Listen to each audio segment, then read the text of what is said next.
A lot of times the punter goes to the sideline, puts on sweatpants or a wrap over his leg to keep it warm. He might need a massage from the trainer right now from all the work he's getting. They'll operate from the 32-yard line here, 2nd and 3. And they're going to go with the jet sweep. This is digital. Oh, we almost. 4 yards the pickup, 1st down. It certainly wasn't one of the more conventional plays ever run, but it gained a 1st down, and they got the ball in the hands of a playmaker. A 10th carry in the game for Cook. Seriously? And the result here, a pickup of 8. Leaves him with 2 to go on 2nd down. Despite the blitz, they're still able to pick up a nice solid gain. The disadvantage of blitzing often alters the normal spacing and run fits and leaves creases like they were able to exploit right there. They run it again with Cook. And this has been a familiar sight all afternoon as they stop him behind the line. So they'll get a little extra time to come up with his 3rd down play as we played 3 quarters. We'll return with more after this. You're watching the NFL on EA Sports. The Vikings on 3rd down. It's been a problem. Just 1 for 7 thus far. This will be 3rd and 5. From the gun, here's Cousins. And he's got the 1st down yardage as he brings this up to the 47. It's a pickup of 6 and good enough to move the chains. And just in general, Charles, on a play like that, how tough is it for the defense to account for a running back essentially being a receiver downfield? It's very difficult, especially if the running back has skills like a receiver, and you're aware of that before the game even begins. So throughout your practice sessions, you're going to want to be aware of him. Where is he lining up? What can he do? What kind of damage can he do to us downfield? And who can match up with him without weakening our overall defense? You're exactly right. It's a tough task to match up to him. They had 3 yards on 1st down, just 1 yard there. The Vikings on 3rd down. They've struggled to the tune of 2 for 8 so far. This will be 3rd and 6. To throw is Cousins. And the throw there going to be incomplete.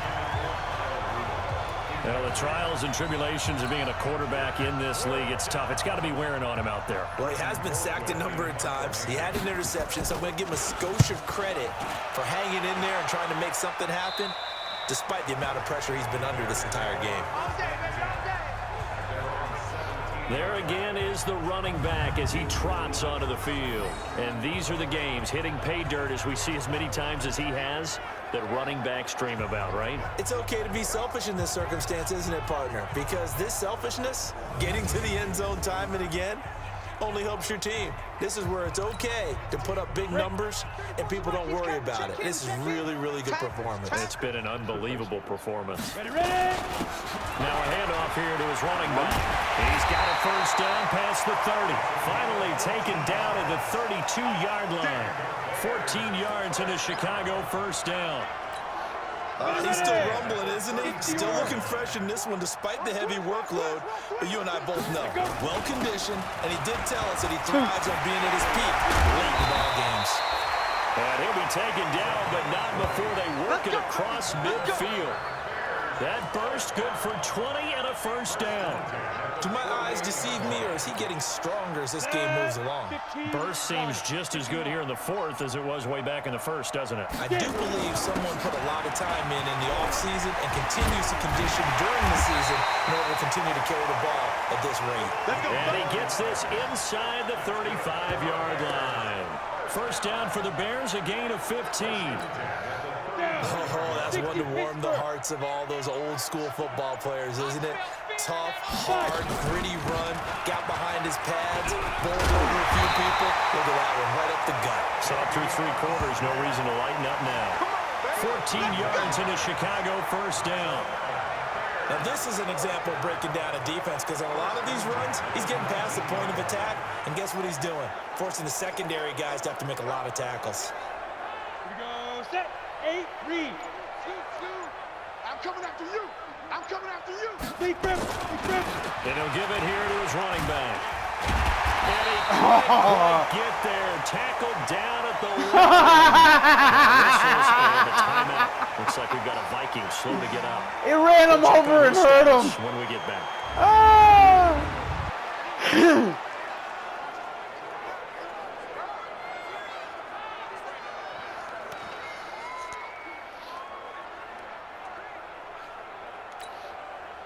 set, 90 Wolves. So we got man. They'll try and run for it on 1st and goal. And he's into the end zone. Touchdown, Bears. Taking it in from a yard out as his guys continue to put this one out of reach. And he just tied the NFL record on that 5th rushing touchdown. He's the 6th man ever to do that in a single game. And partner, did you just say that he tied an NFL record there? Yes, sir. All right. I mean, So we got to try and get him one more rushing on the touchdown. ground against an NFL caliber defense. Is that good? I'd say that's fantastic. What a game for him. It really is something. We are watching quite the effort.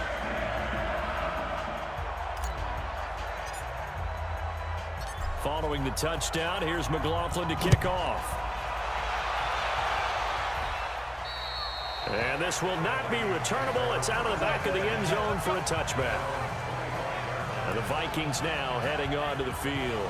And with this deficit, you can't have too many more drives like the last drive where you had to punt it away. You know what I would tell my offense right here? The punter doesn't exist, guys. He doesn't even exist. He's not a team anymore. I just cut it. All right? So you got to go out and create some offense for us here and give us some points. No way does that guy get on the field in this drive. Punter. Yeah, it wasn't his fault. But hey, listen, there's got to be casualties at times. We're trying to win a game. To throw on 2nd and 10. Damn! Cousins.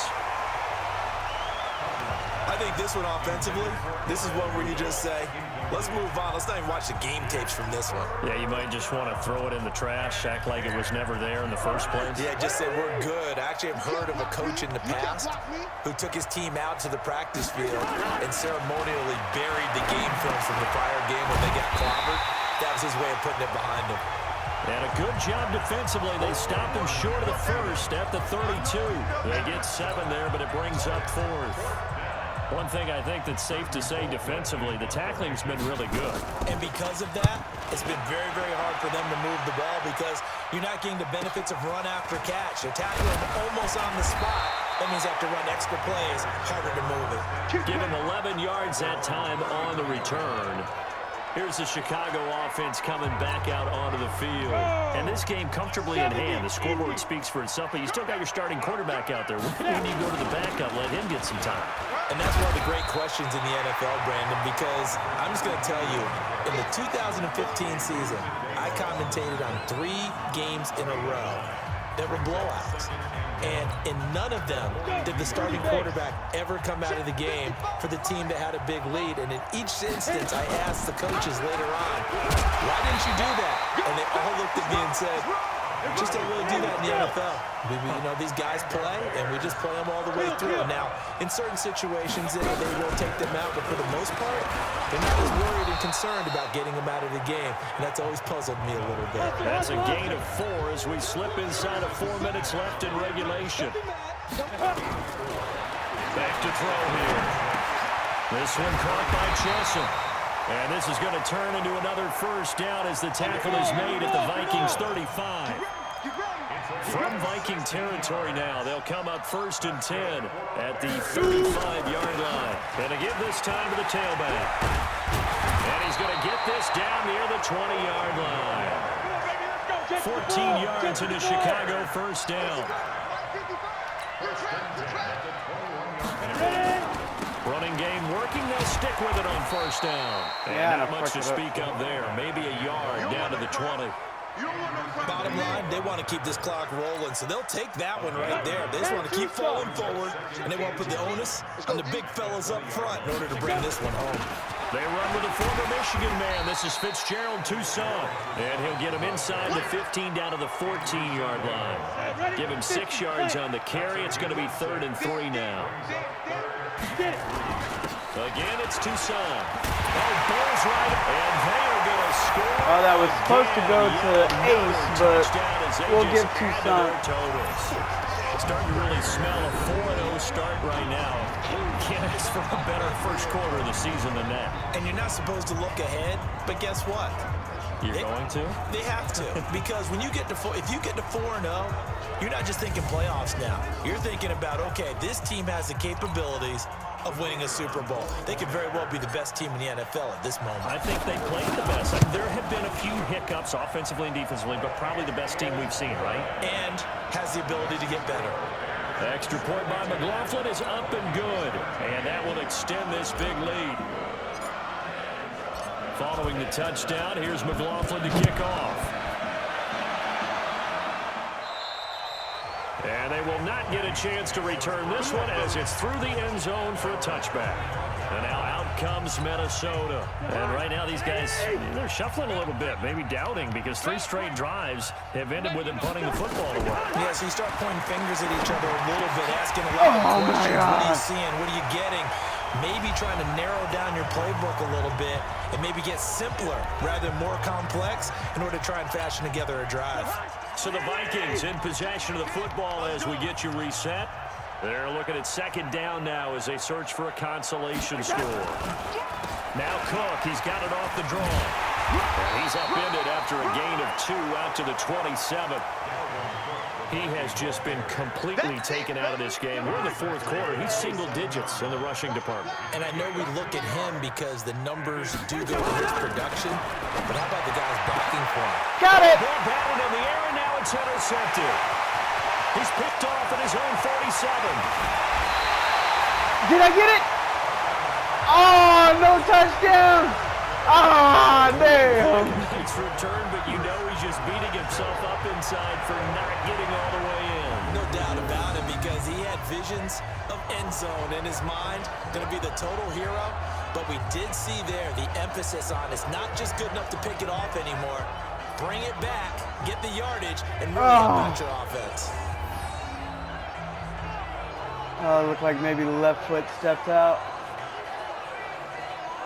The Bears offense now gets set to head back onto the field. And a few kneel downs should just about do it. Now, defensively, they do have all 3 timeouts, but very little reason to use them at this point.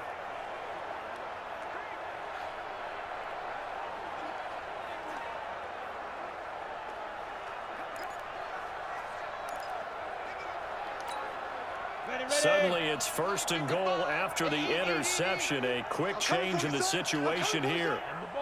They'll try to run this one in. And he will get into the end zone. It's another touchdown. This thing is ugly. Well, there it is. After number 5, we were wondering if we would see it, and he has broken the NFL record with his 6th touchdown in this game. Let's face it, we can go ahead and lose our objectivity here, can't we? And just applaud what we've seen. That's one of the great records in the NFL. Are you talking about this? Somebody 6 says touchdown runs in a game against an NFL defense? I want to run down. Let's go down there and carry him off the field ourselves. We should do that. Get his autograph after the game. I know that much. Don't forget, I know you. Selfie. We'll do a selfie. Oh, yeah, we'll do a selfie. We'll do a group selfie. There you go. Well, they got the ball in great field position. One play later, boom, end zone. Following the touchdown, here's McLaughlin to kick off. And that'll carry over the back line of the end zone for a touchback. And out now come the Vikings. They are just obviously getting shellacked here in this one, Charles. What's the message if you're a coach for this final drive in a lopsided game like this? For a lot of coaches, be honest. Don't forget today. Don't forget what has happened out here. Yeah, use that as ammo going forward. Exactly. Take a great look at that scoreboard. Realize how poorly everything went for us today. Coaching, playing, the whole deal. And never forget it, because you're not going to want that feeling. No, you don't want that feeling again. And who knows? You may meet up with this team again. On the carry, it's Cook. And his rough afternoon continues. He's going nowhere again. Call it no gain there, and now they're looking at a 3rd and 13. 3rd and long for Cousins. And I think that one might have been intercepted, but he will be ruled out of bounds. So this will go only as incomplete. Just nothing there again. He's been sacked multiple times. We've seen the interceptions, of course. He's really been through the ringer, hasn't he? And what we've seen is a defense is well coordinated. The front and the back. Did I not get 2 feet down this side? The front putting on the pressure. The backside being ball hawks and picking passes off. Here's Britton Colquitt now as he's on to punt for Minnesota. 46 on his first kick. This one in that neighborhood as well. This is fielded at the 27. So possession goes over here on the punt. They're in the fourth quarter in Denver. The Jaguars able to come away with a victory there. Nick Foles, 2 touchdown passes in the W.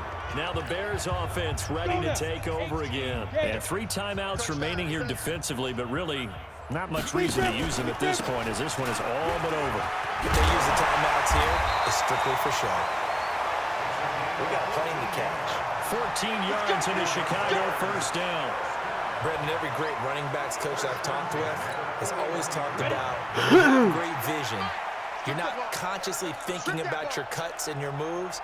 You're just doing them. And I think that's what we're seeing tonight. He's about running them into submission. You took the words right out of my mouth. I was just going to use that phrase. He will run them into submission.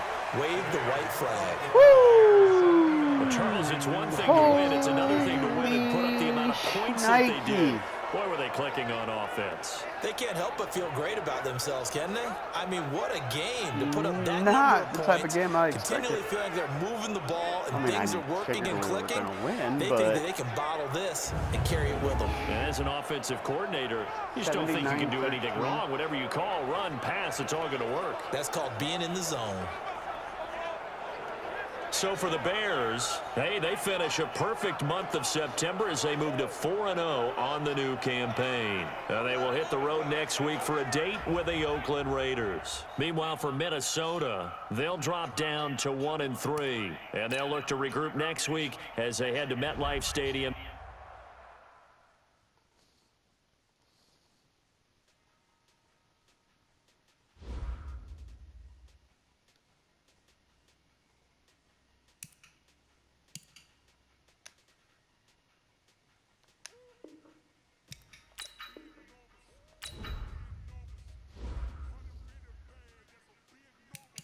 All right, when we come back next, it will be against the Raiders away game. See you then. Go Blue.